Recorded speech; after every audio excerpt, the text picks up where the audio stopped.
Today's question not asked is, why do you get up at the time you do? The reason I get up when I do is because I haven't figured out a way to get up earlier than that. Around 2015, I believe, I started writing Seek Ye This Jesus. This is an old beat up copy that I used to proofread and release a new edition. Anyway, when I was told to write that book, I found myself too busy to do so, and I was spending all the discretionary time I had, but it was taking forever, and I just felt this urgency that was stronger than the time I had at hand. And I prayed to ask the Lord to help me to write faster. But he made it very clear to me that I had entered into a new phase of the way things were going to work. When I wrote this book, before that, Commanded in All Things, that book came to me in about 2 weeks, and that's how I would describe it. It came to me. I'm not saying it's perfect. I'm not even saying you should read that one. It came out at a specific time for a specific purpose, and I would definitely write it differently today. But anyway, I'm just bringing that up because that book came to me in 2 weeks. I stayed up at night and I wrote that on the nights that I struggled to get to sleep, and it just flowed. And Seek Ye This Jesus was not that way. It was a very hard book to write. And I prayed for ways that I could get that done faster. And the only way I knew was to sleep less. And I had so much going on in my life that I couldn't set aside without violating what I thought he wanted me to do in those other aspects of my life. It wasn't a question of sacrifice. It was a question of is a question of meeting multiple competing constraints, that all of which I felt were from God. So I prayed and I asked him to help me wake up earlier. And I started waking up at 3:30 in the morning, and it was really hard. I had to set an alarm, which was also a sacred cow. When I got out of the military, I literally threw my watch in the trash the day I got discharged. And I never wanted to wear a watch again. I never wanted to have to wake up to an alarm again.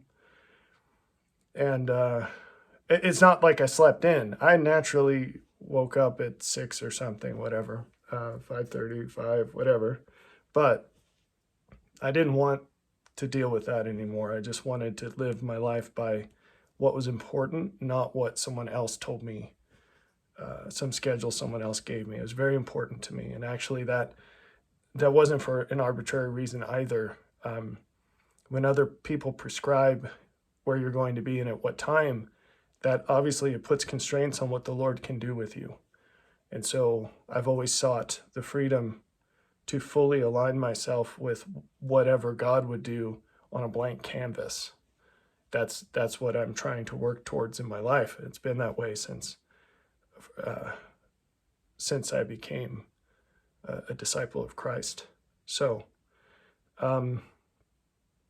anyway, waking up to an alarm was not something I wanted to do, but I did. And I vowed to the Lord that I would wake up at 3:30 every day until the book was done. And this was hard because many of those mornings I would wake up and I was so tired that all I could do was just sit there. I couldn't think to be able to write. I was so tired. But the book kept progressing faster than it would if I weren't doing that, but not by much. Many mornings, not by much. And I think it took me about 6 months to finish that book. It had been started years before, but it took about 6 more months of work, roughly 3 hours a day, every single day, until it was done. And at the end of the 6 months, I felt very grateful, and I thank God for his help. And through the 6 months, it got a little easier to get up early. And I was grateful because I was looking forward to a break. Not a break. I thought that was going to be the last book that I wrote. That was the fourth book I wrote. And on each of those books, I thought this was the last one. The first one I thought was the last. The fourth one I thought was the last, and everything in between. And as I took my break over the next few days and I slept in, I felt relieved to get a little more sleep. But I could not shake the thought that there are many more things that he wanted me to do, and that I had proven to myself that I was capable of doing this. So I knew that in having done it for 6 months, I had shown I could do it forever. And now I couldn't see those 3 hours in the morning as something that there was no going back. There was no going back. And I didn't need an alarm anymore. So I just want to make clear that there wasn't some magic. I don't call it magic because there wasn't a miraculous alleviation from being tired. Instead, as I prayed and I took that to God, he said, you need to find a way, you need to get better so that you can function on less sleep. Because it's not fair for you to be grumpy with your wife and kids and you can't slack at work. You have to do everything you were doing before. You got to just make it happen somehow. And I did. I found ways, right? And I discovered that prayerfully. God led me through finding ways. But it just stayed harder. I mean, it's like if someone tells you you need to lift 300 pounds, it's only going to be easy if you're already that strong. But if you're not that strong, let's say you can lift 10 pounds, you've got a path ahead of you.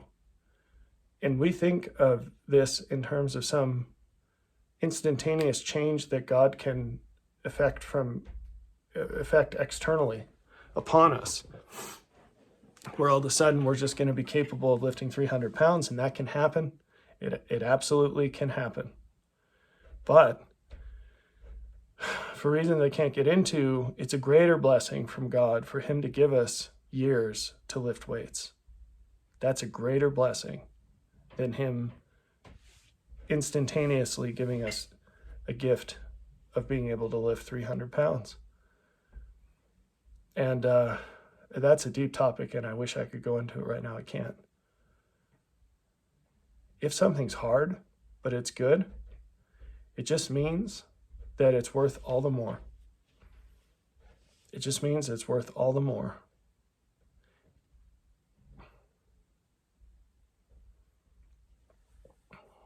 A certain man had a son, and he loved that son with all of his heart, but he was a rebellious son. He was slow to listen and quick to rebel, very ungrateful. But the father loved his son, and he'd do anything for him. So every time his son betrayed him, every time his son turned away from what would benefit him the most, his dad didn't give up. He would just think again about what more he could do to help him, what more he could do. And often the extra thing that he could do was doing a little less than he had done before.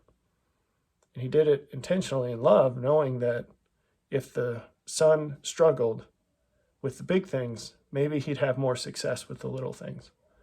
And the father would just go through extraordinary means over weeks, months, years, long-term plans to do all he could to help entice his son to be the best man that he could be, and to see and receive his love.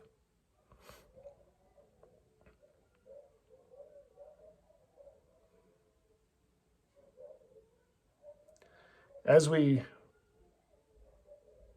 go about our lives to try to serve God to the best we know how, we're going to learn things along the way, and we will learn of ways that we can serve him, new ways or different ways that seem to be on the edge or even beyond our capability. But if God shows you something that is good, he also gives you the ability to become capable of doing it. Now, the simple way of describing this is that God gives us power to keep his commandments. But it requires our faith. It requires all of our energy, all of our motive. And he makes our weaknesses strength. He turns our weakness into strength. But it's not always by instantaneously transforming us through miracles. Often, and I'd say again, just to make it totally clear, the greatest way is through providing us with the opportunity to make the choices day after day to tenaciously acquire the qualities he shows us are possible for us to have, which is how he is. A greater revelation of how he is. I would read in the scriptures how Jesus would get up early all the time to have time by himself with the Father. And I thought, if this was good for Jesus to do, it's good for me to do. And if it was needful for Jesus to do, how much more do I need that? And so I developed the ability to love God more than I love sleep. So fast forward through the years, and I wake up on average over the last few weeks, it's probably been 1:30 or 2 in the morning. And, I don't go to bed at 10:30 at night. I go to bed average maybe 8 p.m., which is early for most people. But we've got a system in place in our house where it's quiet time starting around 7:30. I say around 7:30. The kids go upstairs at 7, and they have to just sort of get into the get ready for bed routine, and usually that's done around 7:30. And each morning we start the day as a family at 6:30, where my wife conducts, I don't know what the good word for that is, leads the kids in scripture study, and she teaches them for about a half hour. The older kids are encouraged to wake up before that and do their own scripture study. And the oldest kids also work out at that time because they can do that on their own. The younger kids, that's during the day with my wife, like a PE time kind of thing. So, yeah. So there's something else I want to say with this. Bear with me.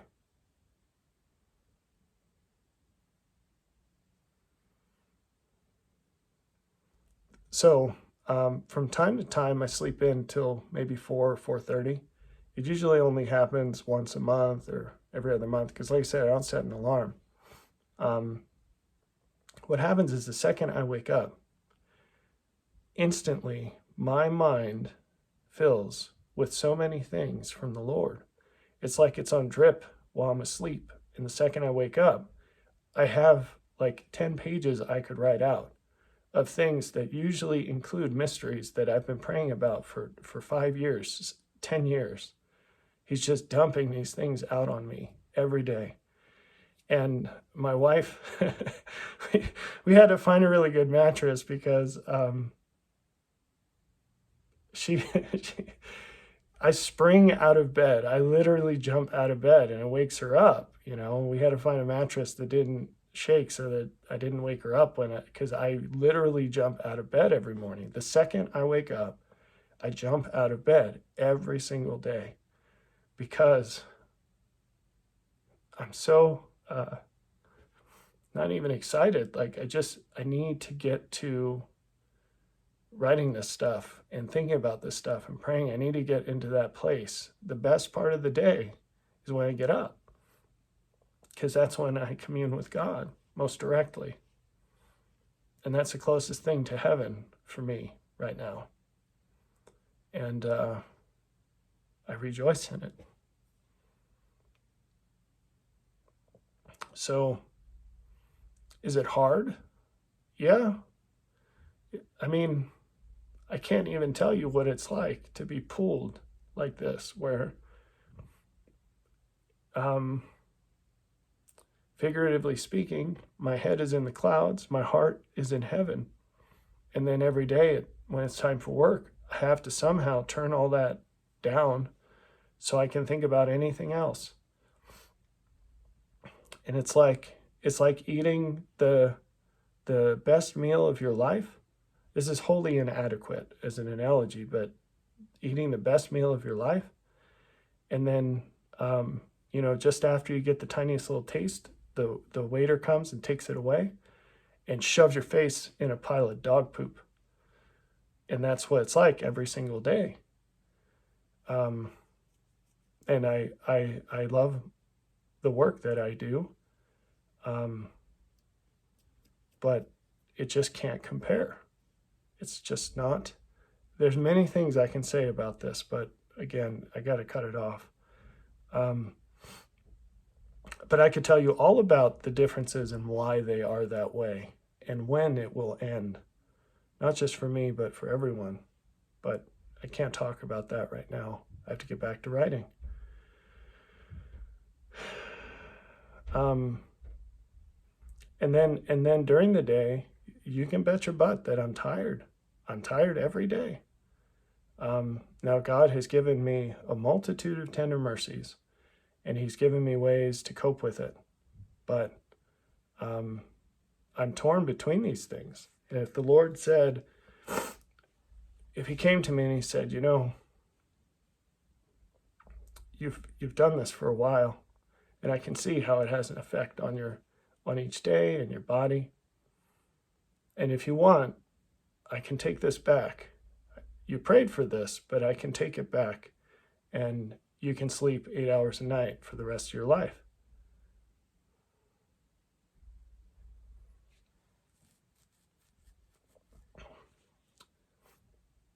He wouldn't even get that far. He wouldn't even finish the sentence.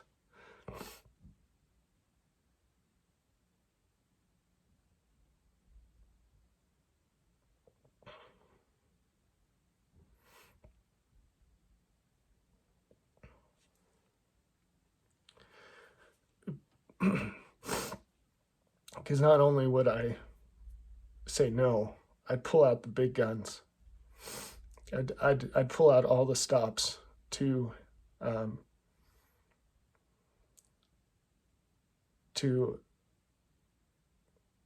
I'd pull out the big guns, and I'd do everything that one can do to secure a blessing from God.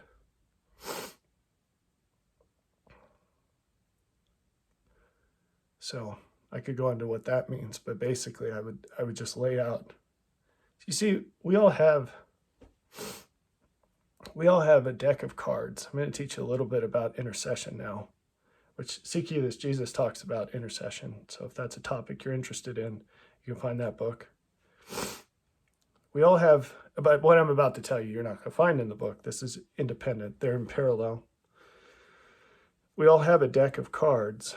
And those cards, they consist of the sacrifices we've made in the name of the Lord. All power comes through the name of the Lord. And a lot could be said about that. I'm just touching on this in the briefest way. And so when you really want something from God, you pull out your deck of cards. Now, most of you don't have too many cards yet, and you need to work on that. But as you live the life of a disciple, of Christ, you accumulate cards. And it's unmerited suffering that you've carried, that you've endured in following the example of Jesus. And it's all the ways that other people have deprived you or hurt you in response to showing them pure love. It's all the times you did what justice required to obtain certain blessings in the most temporal things, including in the most temporal things, but received bitterness instead, emptiness. You didn't get what you deserved. You got a lot less than what you deserved. Most people get a lot more than what they deserve, but as you become more like God, you'll find that you're more often getting less than you deserve. And, you're not bitter about this. You're not, doesn't preoccupy your mind. You just store it away in your deck of cards. And the greatest example of this, of course, is Jesus. When he intercedes on our behalf,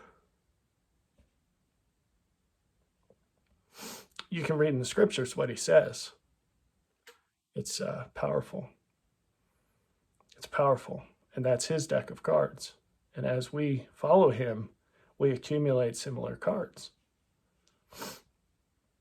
So not only would I not allow him to finish his sentence, that sounds goofy, not allowing God, but I would interject. And I'd say, no, Lord. And I'd take out all my cards. And I'd say, I have to get up early. In fact, I wish I could get up earlier. Because there's so much to be done in so little time. And I know what the sleep deprivation is buying for other people. And I see it with the eye of faith, but it will come to pass. And I have no doubt about it. I know what I'm doing, right? Because he's told me. So why do I share all this? You may find yourself needing more time, and maybe the answer is in waking up earlier, but that's not why I'm sharing this, actually. People who are hooked on cigarettes, they say, oh, I can't quit. I smoke 2 packs a day, and it's just too hard. Okay, well, what if you took 1 cigarette out of the 2 packs? Would you be able to handle that? Of course you could. Of course you could. There's not a person on this planet that can't smoke 1 cigarette less if they smoke 2 packs a day. And then you ask, well, how long until you pull out another cigarette? You get to decide. Maybe it's 2 days. Maybe it's 2 weeks. Maybe it's 2 months. It doesn't matter. But if you have a plan and you design a plan, you're no longer actively rebelling against God. You're walking towards him because now you're in the path of improvement. And what the devil does, and I want to be careful with this. I'm not saying that repentance isn't all or nothing. It is. It absolutely is. What I'm saying is we're without excuse because the smallest step towards God is a step towards God. So you can complete the analogy for the cigarettes. There's a path to zero. That's the point, right? So no one has an excuse. If you believe that God doesn't want you to smoke cigarettes, there's a path for you to get there. And that path starts right now. You could go through your whole life and do the same thing. So, how's this connected to sleeping less? Well, I'm not talking about sleeping less, actually. I'm telling this story to demonstrate a principle. Look at your days, look at your weeks, look at your months, look at your years. There is so much more that God wants to flow to and through you for your sake, for your benefit. And that is going to happen as you focus on the benefit to others. You have to squeeze all the juice out of this, you have to be an active participant in the process. But as you seek him with all of your heart, might, mind, and strength, he will flow to and through you blessings that are bigger, more valuable than anything you can actually imagine right now. And as you do that, you're going to have to find more time. Now, the good news is, like I said, that's not going to be like day one, get 4 hours less of sleep per night. That's not what I'm saying. In fact, your trajectory might not include getting any less sleep at all. But I guarantee you it will include changes to how you spend your time during the day and changes to what you're focused on over your entire day, your weeks, your months, and your years. You have to prioritize explicitly. You have to have a plan. You need to write that plan down. You need to write down what you want out of life, and then you need to think about what you're willing to do to get it. And it should be written down on a paper that you can look at every day if need be, until you've got it etched into your soul. And you live by that document. And what you're going to find is that an awful lot of stuff that you do every day or once a week or every once in a while has nothing to do with the things that you say you want. In fact, an awful lot of that is going to detract from what you say you want. Because we look at life, again, coming back to the sleep example, who's going to judge you for getting 8 hours of sleep a night?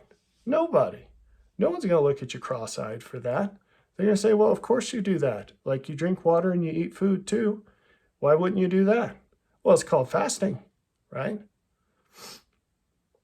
Not that all fasting is going without water, but, and not that all, so fasting actually just means focusing. But we'll talk about that another time. But, you know, there are times and situations where you should go without food for God's sake, right?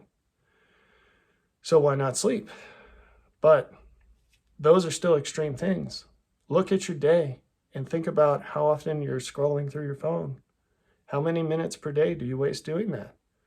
Is that really contributing to the purpose you've chosen in life? Is that really helping you move closer to the things that you say you want? Or what about the people that you say you care about in life? So if you're a parent or grandparent, these are your children and grandchildren. Or your neighbor. God says we need to love our neighbor. Or your enemies, or even strangers, right? I should have inverted that. Or strangers, or even your enemies. You can't love people that you're not thinking about. And if you don't orient your life to the greatest benefit of other people, you for sure, and I mean explicitly, you say like, hey, for me and all the details about me and my situation in life, what can I do to yield the greatest benefit to others? I guarantee you, if you're not doing that, you don't have a written plan. You're not even scraping the edges of what God could do with you in this life. Because so few things can be done incidentally.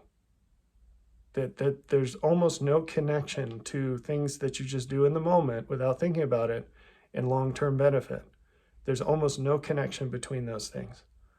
So do you know anyone who's over the age of 30 that is fit, that does not have a fitness plan, that does not have certain intentional rules that they live by to that end? You don't, unless they're a genetic freak, and they exist, but you know, it's rare. And the older you get, the rarer it is. If you see a buff dude who's 65 years old, I guarantee you he's got a, I don't want to say a diet plan because I hate the way that sounds. He's made intentional choices about what he eats and when.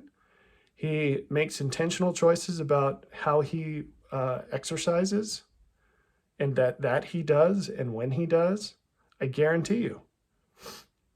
So if all of that is needed in order to maintain a certain reasonable level of physical quality, how can you think that it's not required to maintain a certain level of spiritual quality, let alone to grow spiritually on a predictable slope?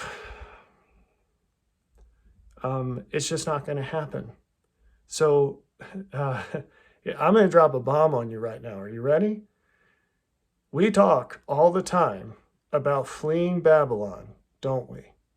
And about how bad Babylon is. And unfortunately, common Christians just think this means not seeing movies of a certain rating or not listening to certain genres of music. That's not what it means. And, if you live by those rules, it's better than nothing, maybe. But I don't know. I think that's questionable, because even then, you're going to think that you've got a lot more than you have. And that is really bad. It's really bad.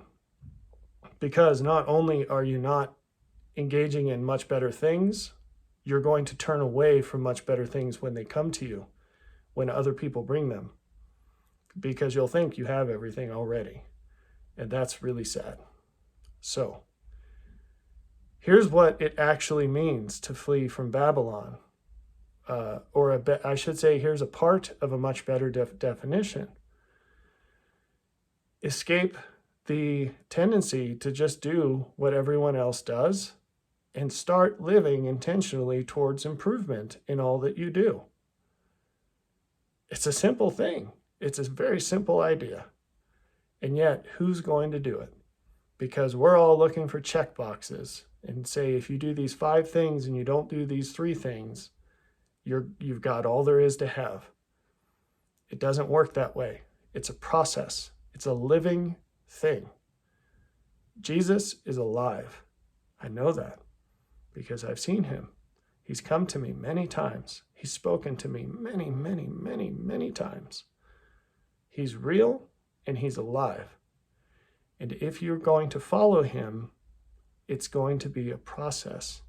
If you're walking behind a shepherd who's walking, you're going to have to keep walking to stay with him. And he's going to go a certain way. He's walking in a straight line. But to us, because we don't see what he sees at first, it's going to be like this, serpentine. So if you don't feel like you're doing this in your life, you're not on the path. If you feel like you're standing in a place and you can describe in static terms what holiness is, you're not in the way. They're qualities that rise above specific rules. They go through principles and they end in character. And it's a living thing. Much more could be said about all of that, but whatever. For now, I just gotta cap it down. Okay, so I'll tie this up here. Look at your life. Think about the way of improvement. Write it out. Write out what your goals are for 6 months from now, 1 year from now, 5 years from now. They don't have to be and shouldn't be limited to personal outcomes. The greatest, man, this is a gnat invasion here. The greatest outcomes, the greatest joy that you will receive will be denominated in the achievements of others.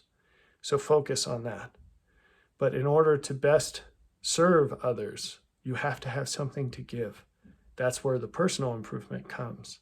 If you're just saying, well, I think the hardest thing I could do is train for a marathon and run it. Okay, fine, right? But how is that going to help you help other people? Now, if someone you love is significantly overweight and you think if we train for this race together, I don't really need to do this, but it'll help them and maybe it'll grease the skids for them to develop more into their full potential. Hey, cool, now we're talking. You see how that works? So I'm looking right in front of me at my written document, and I'd show it to you, but it wouldn't make sense to anybody but me and probably my kids. Of course, my wife would get it. But I have a vision at the top, and you want that to be one sentence. And then you break that down into subcategories of what that's going to take. And you just keep breaking it down until eventually you end up with specific tasks that you can do that are measurable, that you can check off and say, I did this. And that body of tasks, your goal in this process is to write a list such that if you were to do all those things on the schedule you've set to do them, you believe fully that it will achieve the vision that you've set. And so usually between the tasks, the vision and the tasks, you have specific goals that are measurable. And again, the goals, you enumerate those with the objective of saying, if I've done these things, I will consider my vision fulfilled. I'll be on target, right?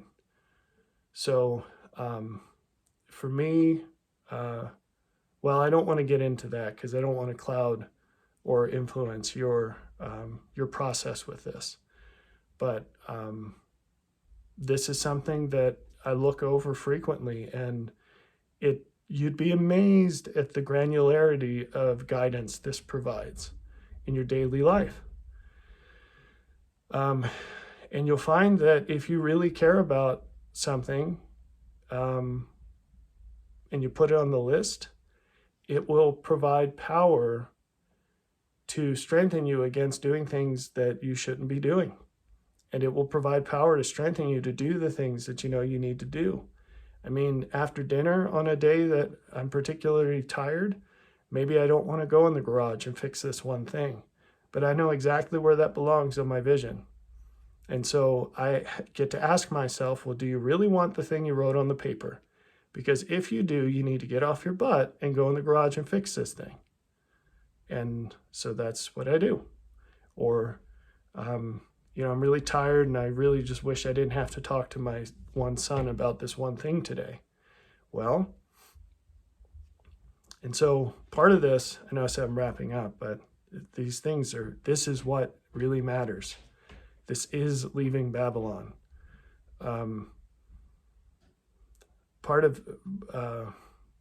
One skill that's very useful in this is learning to distinguish between creation and execution. They're two different things. And I don't mean execute like chop someone's head off. I mean execute as in doing. We have different states. And a creative state is like brainstorming, creative problem solving, just really opening up your mind and doing the deep dive on that. But execution is like, hey, I need to be a robot and get this done. And I'll tell you a story of one of the earliest memories I have of when this clicked for me. I was at basic training, and it was summertime in the South, and we were crawling on our hands and knees. We're doing a low crawl for those of you who've been initiated. And we were in our uniforms, and the sleeves were all the way down, really hot. We weren't allowed to roll them up, that I recall. Anyway, it was really hot. And the whole entire day, all we were doing was crawling across this football field that had barbed wire over it in a lattice. And we were just crawling all day long. And you can imagine how much sand gets in your sleeves. Our elbows and knees were just ground beef. It was disgusting. But more than that, it was painful. And so it's so funny, like only the Army would take an entire day to teach people how to crawl on the ground. But you'll have to give them credit for getting their point across. Anyway, the beauty of the lowest common denominator for training experiences drove me nuts. Anyway, so after an entire day of this, they teach you this, and then you practice all day long because, you have to practice this for some reason. And then you have to wait till it gets dark, and then they light off all these artillery simulators, and so it's like, and they're shooting machine guns over your head, and all that would be really cool. There's flares going off. It'd be really cool, like some kind of military fireworks, if it weren't for the fact that you, one, are exhausted, two, your arms and your elbows are hurting like crazy, and three, you have to crawl under this barbed wire while they're doing it. And they're just trying to get you ready in case we ever have to invade Normandy again or whatever. So as this is all happening, and it's nighttime now, I'm halfway through this field, and I just stopped crawling. And it is for a half a second maybe. But in my mind, it was like a year. Because I paused, and I had this existential don't know, I went into like a liminal state. And I snapped out of the whole, we're all just a bunch of turtles crawling up the seashore. And I thought, what are you doing? Like, why are you here doing this? This is so stupid. And it hurts. And this is just a joke. Why are you doing this? And I thought, I made the decision to be here. And in spite of the weeks of information I've gathered, I don't have anything to change that's relevant to change the reasons I have to be here. And so I have a choice now, and that choice is to just do what I need to do to get this done, to get to the other side of this football field. Or I could stand up and leave right now. There's not, the bullets are fake. They were blanks. I could literally just stand up and walk off this field and tell these guys where they can go and go home and go do something else. And I knew I had that power. And I knew it was a choice that I had to be there. And it was like a mechanical, like the black and white Frankenstein movie switch flipped. And it was my hand that did it. And I could flip it back anytime. And I turned off my brain and I just crawled like a turtle through the field. And thereafter, there have been a million situations like that. I mean, daily basis for many, many, many, many things that I've had to do with work, with school, whatever. Just knocking out ridiculously tedious, terrible, hard things. Mentally and physically and emotionally. And you just have to learn the difference between writing a plan or modifying a plan or instantiating a thought or modifying a thought versus just knocking something out. And if you really want to be productive in life, you have to do this on a daily basis, a weekly basis, maybe a monthly basis, but every once in a while for longer term. And that's what this vision is that I highly encourage you to write. And once you get some practice with it and you're living according to it, because you don't want to be a hypocrite, you won't have any power trying to help people if you're a hypocrite. Sit down with your spouse, sit down with your kids, and help them to do this as well.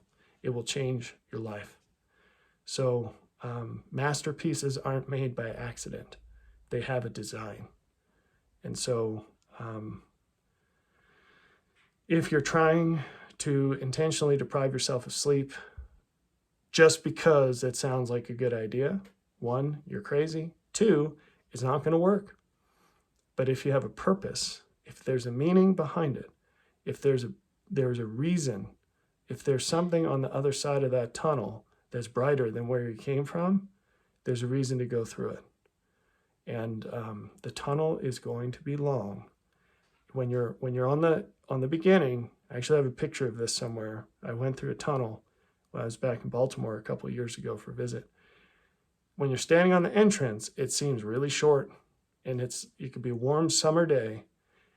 But as you take every step deeper into that tunnel, it gets cold, dark, and wet. And when you're in the middle, it's going to seem like the entrance is like 6 times the length of the entire tunnel away. Somehow it gets further away. You have to master the ability to switch off and say, I decided to go through this tunnel before I came in. And though it doesn't feel so great right now, I don't care. I'm just going to do this. And you do it. And that is a perishable skill that you have to work at every day.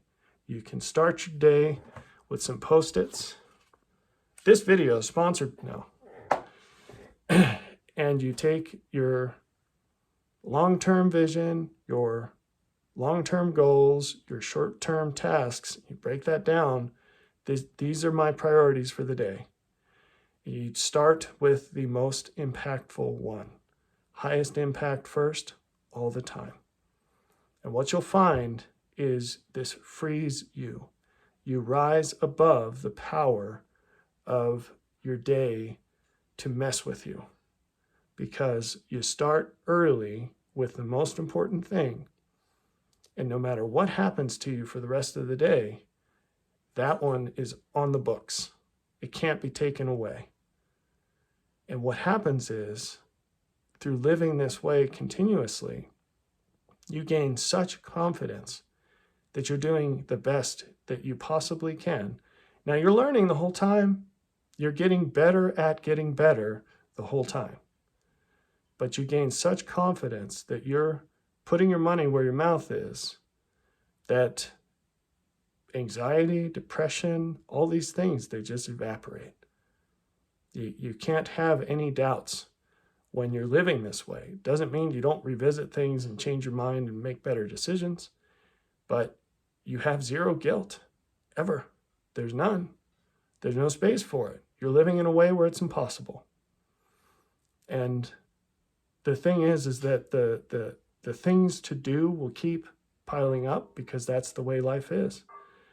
But through relentlessly focusing on the most important ones, you will get so much more accomplished than you can ever imagine doing in any other way. And it's just like a river that flows through you. And you will, you'll find this happening all the time. So no one really has any clue who I am or what I do. But the closest person is probably my wife, maybe my kids. And I've worked really closely with other people too, like my PhD advisor. We worked together for 7 years or so while I was getting my master's and PhD. And we'd meet at least weekly, and he knew what I was doing at work, but not only a little bit about my personal life, like the fact that I was remodeling my house at the same time. And he knew I was in the National Guard because I had to be gone for that from time to time. But he'd make these comments all the time, and he still does to this day. And he says, you are by far the most productive person I've ever met, and I have no idea how you do it. And he's not blowing smoke. He is genuinely perplexed. And it every time we catch up, it dominates his experience. He's just like, I don't understand how you do this.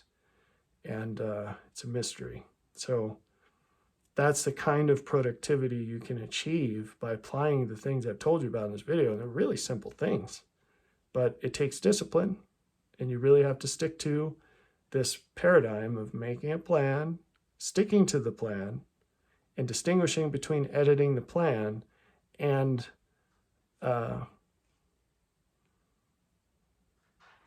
justifying breaking from the plan. Those are two different things, right? It's not quitting if you have discovered something better, but everything else is quitting, right? So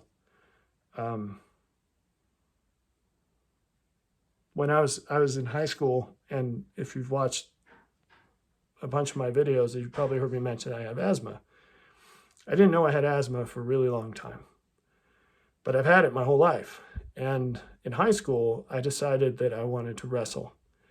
And I joined the wrestling team, and we didn't have a good wrestling team, so that it was just kind of like, hey, anyone who wants to can be on this team. But it really kicked my butt because almost all of the practice was just doing cardio, and I couldn't breathe.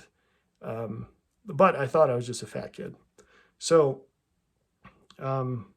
after I think a week of this, I think it was just 1 week, I quit the team. And I was just like, man, I get home, I can't even think. I'm so tired. And all I want to do is sleep for like a week. And it was 5 days a week for hours. And I got through the first week or something. And I was like, I'm not doing this. And I quit. I felt so terrible because I quit because I wasn't willing to do what it took to really do everything I could. And most people would say, like, we had every reason to quit. If you can't breathe, why would you keep doing it? Well, I never passed out. I didn't get hurt. It was just uncomfortable, right? So the following year, like that whole 12 months, I was gearing up in my mind, and I said, I'm going to join the team again, and I'm not quitting this time. I didn't even want to wrestle anymore, but I I didn't want to quit. I wanted to get to the point where that level of physical exertion didn't control me, that I controlled it. And so the next year I joined the team again, and I didn't quit for 2 weeks, but I kept going, and I got to the point where I knew I could do it. And when I had full confidence that I could stay in this as long as I wanted to, I quit. And but I quit because it didn't have anything else to offer me. There were better things that I could do with my time. I didn't quit wrestling because it overcame me. I overcame it, and I decided this wasn't actually what I wanted to do, and that's a big difference. So anyway, lot of thoughts in this video. So I hope something hits onto something here.